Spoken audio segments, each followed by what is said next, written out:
Hello friends, உங்களோட share பண்ண போகுന്ന subject இஞ்சி வெள்ளைப்பூண்டை பற்றி ஒரு சின்ன அவேர்னஸை கொடுக்க போகிறேன்.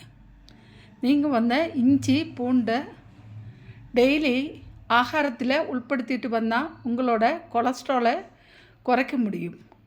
அதே மாதிரி மட்டன், சிக்கன் ப்ரிப்பேர் பண்ணுற டைமில் இஞ்சியும் பூண்டும் அதிகமாக உட்படுத்தியாக கொழுப்பு சத்தை குறைக்க முடியும்.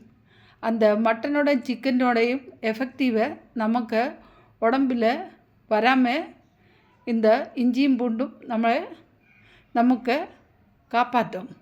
அதே மாதிரி இஞ்சியும் பூண்டும் எல்லா விஷயத்திலும் நம்ம ஆகாரத்தில் உட்படுத்திட்டு வந்தால் நமக்கு நல்ல ஜீரண சக்தியை கொடுக்கும்.